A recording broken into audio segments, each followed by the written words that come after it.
আসসালামু আলাইকুম বন্ধুরা, কেমন আছেন সবাই? আশা করি ভালো আছেন। আজকে আমি আপনাদেরকে দেখাবো আপনার ইলেকট্রিক মিটারে অর্থাৎ ডিজিটাল মিটারে কিভাবে বিকাশের মাধ্যমে আপনি টাকা রিচার্জ করতে পারবেন। তো ফুল ভিডিওটি দেখতে থাকুন না টেনে। প্রথমে আপনাকে বিকাশ অ্যাপসে চলে যেতে হবে। বিকাশ অ্যাপসটি এখান থেকে পিন নাম্বার দিয়ে লগইন করে নিবেন। লগইন করার পরে এখানে আসার পরে একটা অপশন দেখতে পারবেন পে বিল নামে। পে বিল নামে এই অপশনে জাস্ট ক্লিক করে দিবেন। এখানে দেওয়ার পরে একটা এরকম একটা ইন্টারফেস দেখতে পাবেন। সবার উপরে দেয়া আছে ইলেকট্রিসিটি নামে একটা অপশন দেওয়া আছে। এই ইলেকট্রিসিটিতে ক্লিক করে দেবেন। এখানে ক্লিক করলে নিচে কিছু অপশন দেখতে পাবেন। তো সহজে বোঝার জন্য বলি, আপনার মিটারটা যে কোম্পানির সেটা এখানে। আমার মিটারটা বিপিডিপি প্রিপেইড, তাই এখানে আমি ক্লিক করে দিলাম। এখানে ক্লিক করে দেওয়ার পরে আপনাকে এখানে আপনার যেই এক মিটারের একটা নাম্বার থাকবে, কার্ডের উপরেও পাবেন এবং মিটারের উপরেও পাবেন। তো এখানে মিটার নাম্বারটি দিবেন এবং নিচে মোবাইল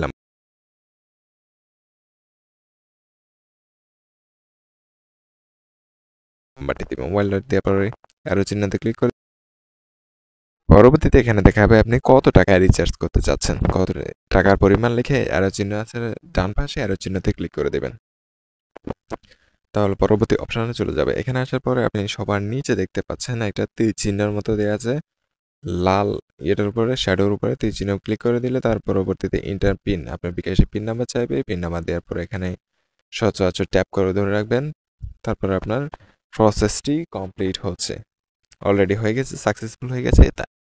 এখন সাকসেস হওয়ার পরে তার মানে এই না যে আপনার বিকাশে ১,০০০ টাকা লোড হয়ে গেছে। এর জন্য আপনাকে আরও কিছু একটুখানি প্রসেস পার করতে হবে। সেটা হচ্ছে আপনার ফোনে একটি মেসেজ আসবে। মেসেজের মাধ্যমে আপনাকে ২০ সংখ্যার একটি কোড দিয়ে দেবে। অলরেডি চলে এসেছে আমার ফোনে। এই ২০ সংখ্যার কোডটি আপনি আপনার মিটারে চলে যাবেন।